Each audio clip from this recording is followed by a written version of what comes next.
1 Kings chapter 14. About that time, Jeroboam's son Abijah came down sick. Jeroboam said to his wife, "Do something, disguise yourself so that no one will know that you are the queen, and go to Shiloh. Ahijah the prophet lives there, the same Ahijah who told me I'd be king over this people.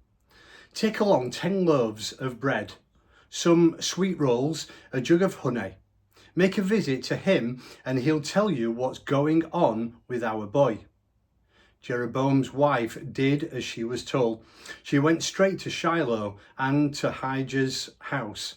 Ahijah was an old man at this time and blind, but God had warned Ahijah. "Jeroboam's wife is on her way to consult with you regarding her sick son. Tell her this and this and this." When she came in, she was disguised. Ahijah heard her come through the door and said, "Welcome, wife of Jeroboam."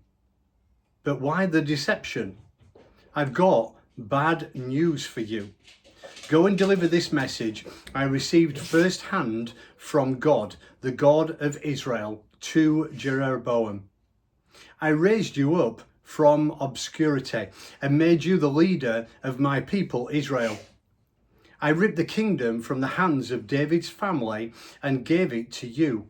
But you weren't at all like my servant David, who did what I told him and lived from his undivided heart, pleasing me. Instead, you've set a new record in works of evil by making alien gods, tin gods, pushing me aside and turning your back. You've made me mighty angry, and I'll not put up with it. I'm bringing doom on the household of Jeroboam, killing the lot of them right down to the last male wretched in Israel. Whether slave or free, they'll become nothing but garbage, and I'm getting rid of them. The ones who die in the city will be eaten by stray dogs. The ones who die out in the country will be eaten by carrion crows. God's decree." And that's it. Go on home. The minute you step foot in town, the boy will die. Everyone will come to his burial, mourning his death.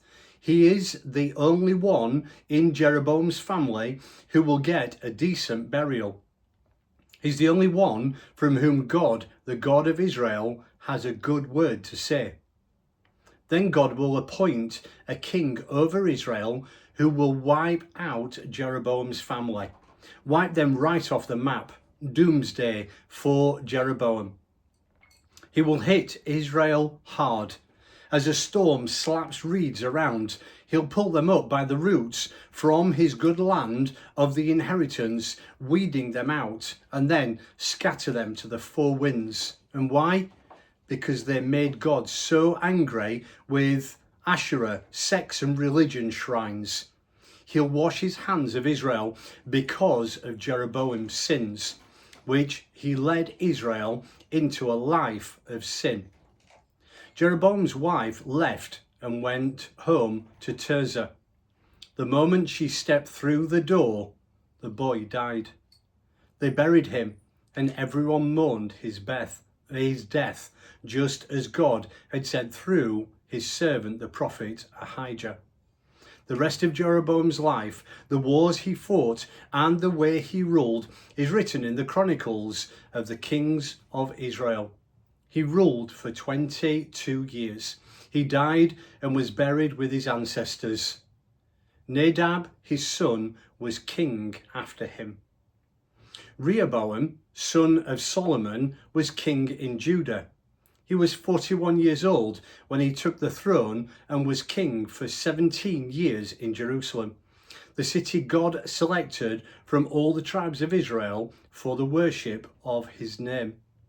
Rehoboam's mother was Naamah, an Ammonite. Judah was openly wicked before God, making him very angry. They set new records in sin, surpassing anything their ancestors had done.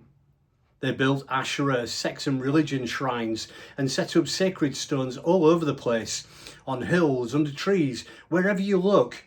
Worse, they had male sacred prostitutes polluting the country outrageously.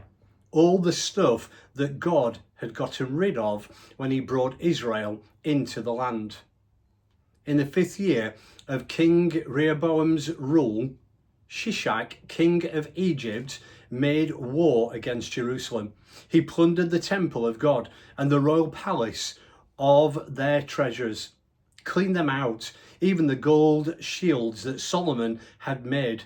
King Rehoboam replaced them with bronze shields and outfitted the royal palace guards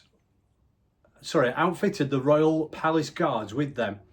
Whenever the king went to God's temple, the guards carried the shields but always returned them to the guardroom.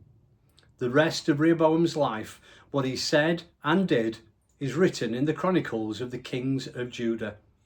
There was the war between Rehoboam and Jeroboam the whole time. Rehoboam died and was buried with his ancestors in the city of David. His mother Naamah, an Ammonite, his son Abijah, ruled after him.